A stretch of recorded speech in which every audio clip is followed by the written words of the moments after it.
We are at day 51 of the writer's strike. People are tired, people want to work, but that can't happen until the AMPTP bends at the knee. And so far, they have refused to even have a conversation with the WGA. They're currently talking with SAG-AFTRA. That's the actors union. That's the other union that I'm in, where we authorize a strike vote. So what that means, come June 30th, if no contract has been agreed upon, SAG-AFTRA is going to strike as well. Unfortunately, the DGA agreed to a contract rather quickly with the AMPTP, although a lot of very vocal, high-powered DGA members are against this contract that they worked out. One of the main reasons that people are sketched out by it is because the AMPTP refused to even negotiate on the issue of releasing data. They have been holding on to the numbers, they've been holding on to the data like it's the holy grail. For a while, the thinking was, oh, that's because these shows are doing so insanely that we're writers to find out about just how well these shows are doing. The topic of pay would absolutely be in the writers' favor. But there's this other idea that's kind of been percolating around. They're thinking that they might also not be sharing the data because it's really bad. Data's a big issue, and they refused to negotiate with the DGA on that. So a lot of DGA members were like, hell no, I'm not ratifying this contract. So that's what's going on there. One of the other problems, some people feel it doesn't go far enough. The part that talks about AI, we've all been hearing about AI. It's the topic of conversation. It is a major problem, not just in Hollywood, but all over, right? The DGA was able to get some wording put into their contract regarding AI, but it's pretty sketchy and it doesn't go far enough. And I think that there are some directors who think they're not going to be affected by AI, when in reality it's already affecting us all. There's a new Disney Plus show where they used AI in the opening credits. Shots fired, I would say. All right, we are pulling up. I'm going to be honest, not all these signs have been created equal. This one speaks to my theatrical side. Hey, big spender, spend 2% of your profits on me. Whoever made this sign put in a lot of work. I feel like we would be friends. Writing is such a solitary experience for the most part, especially when you write features. I write features, I don't write TV. It's been amazing to see everybody and be like, oh, these are the writers. This is the union.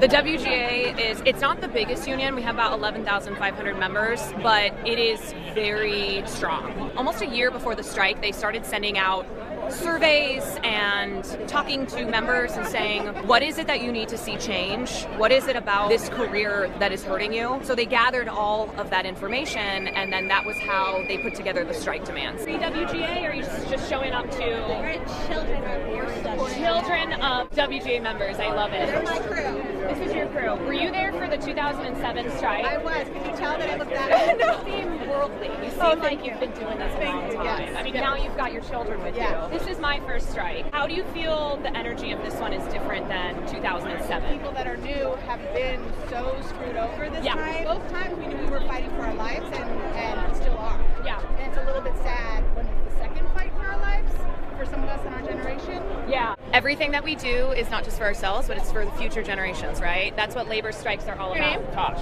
Tosh? Yeah, we shut down the Marvel set. That was like Yeah, our we first did. day striking. And Shut her down. yeah, that was fun. And I'm a big fan of Hassan too. Hate that guy. Can't stand him. One of the problems with the WGA strike is that everybody looks at the WGA and is like, you guys are just whining about not being super rich, right? You're not actually... Yeah, that's not the case at all. So many people are having to work a second job in something that should be just your only job, right? Like, this is supposed to be a career.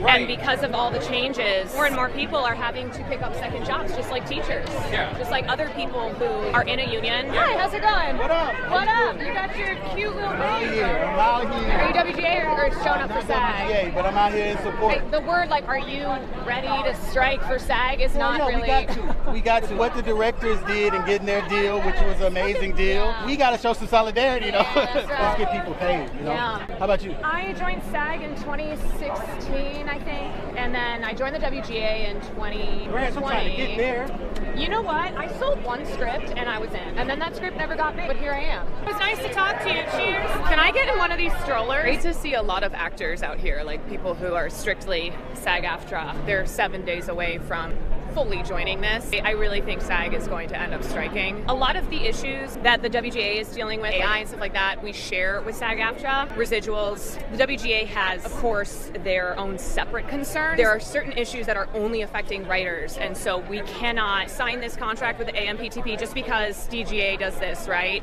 And if SAG doesn't end up striking, then the writers are still going to keep striking. One of the problems that specifically writers face is the writer's room. We've talked a lot about mini rooms. We've talked a lot about how the studios and streamers are making it so that less and less writers are working in a room for less and less weeks. And that's a main reason why this has not been a sustainable career for the past few years. So that is something that is specific to writers. They are fighting for a minimum amount of weeks and a minimum amount of writers who are in the actual room, and then also having the writers work through pre-production all the way through post as well. And one of the things about writing I want to explain to you all is I think when people think about screenwriting, when they think about writing as a job, they think about it as literally just putting the words on a page, when in reality, writing is so much more than that. When I write a script, I will spend 70% of the entire period of working on this script just thinking, brainstorming, you know, dreaming up characters, dreaming up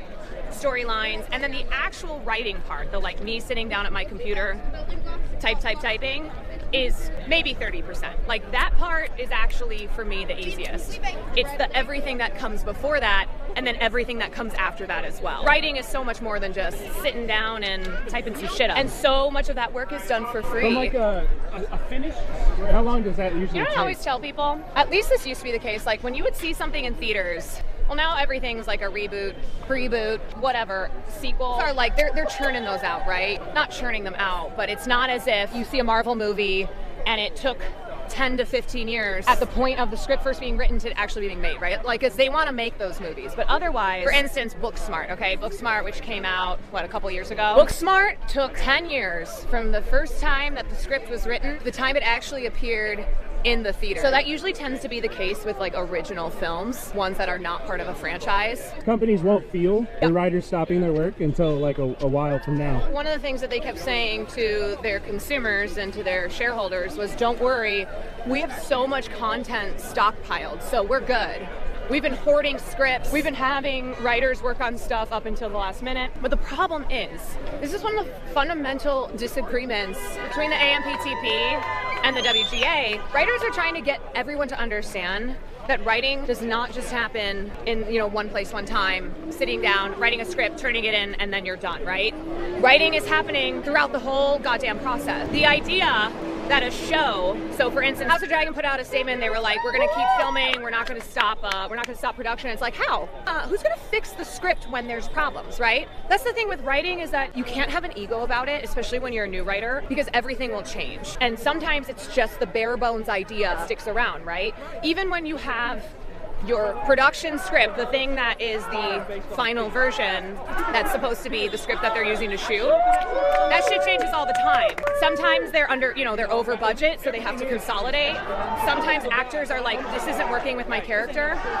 So writing is happening from start to finish throughout the entire production, post-production of a show and a film. One of the most cited examples from 2007 is Quantum Solace, James Bond. And if you look at that movie and compare it to all the other James Bond films, it's clear that like something happened, right? And the thing that happened was the writer's strike. So Quantum Solace started to shoot when the writer's strike happened. So they were like, we can't delay this any longer. This film has already been delayed. It has cost so much money. Like, we have to just keep going forward. Daniel Craig and the director of Quantum Solace were the only two who were authorized to make script changes. And Daniel Craig was like, I'm not a writer. What am I supposed to do here? And that's why you can really feel the difference in that film, because there were no writers involved on the project when it was shooting. That's because of the 2007 strike. All right, we're here at the La Brea Tar Pits. There's going to be speeches from WGA, SAG-AFTRA, DGA, Teamsters. Okay, tell me if I'm wrong. That thing's face looks like Andrew Tate. Kind of. It's like an Animorph. We're up to 7 million strikers on stream. 7 million people are here. The question, what are you striking for? Why do you think it's important that we're on strike? We're 51 days in, right? Like, everyone's giving them little interviews. So like me walking up to someone and be like, what are you striking for?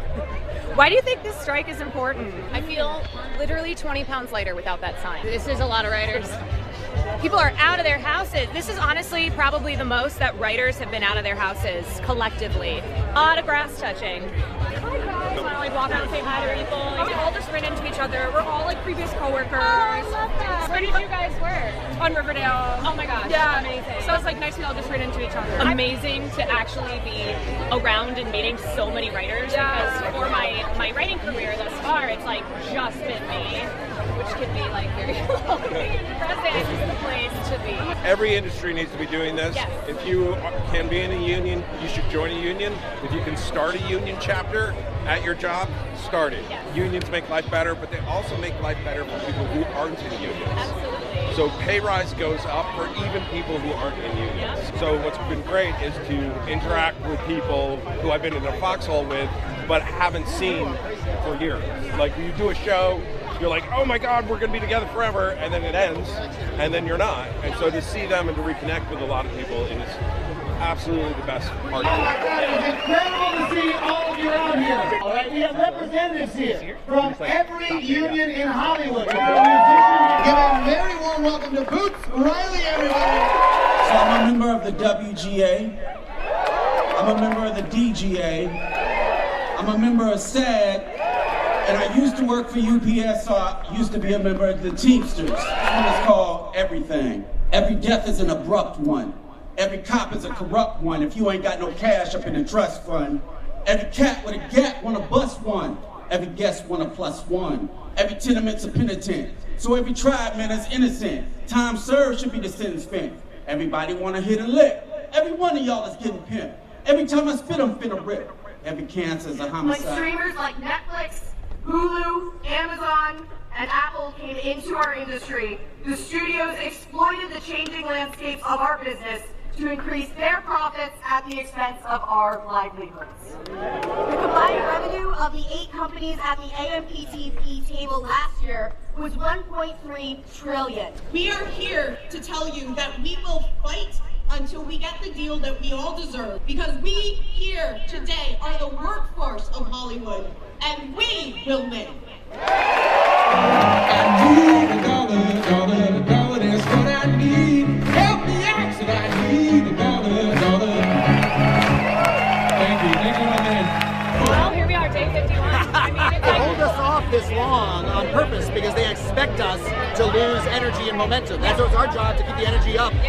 Because like in about a month from now is when they start getting nervous, because they start going, oh, hold on a second, you actually don't get any more Stranger Things. I was reading that it's already cost like the California economy $1.5 billion. It's hard to totally qualify that, but that's more than what the writers are asking for in terms of gains. Yeah, I mean that's the total cost to, and that's not the cost of the studios. That's like the sort of macroeconomics, like, it might be voodoo numbers, but it is costing them a lot of money. They're sacrificing a lot of money. They maybe convince themselves, we can handle it for a month or two, but things are about to get really serious for them. Look what's happening to all of the movies getting pushed back. The actors couldn't go on late night because the late night shows aren't around. The game stays the same for us. We just need to stay on the picket lines, and we know that we're not going to take anything short of a deal that we need. It's inspiring, like even more strikes outside of Hollywood, right? Like you've got the hotel workers potentially gearing up, you've got UPS, like a number of labor unions that are not Hollywood,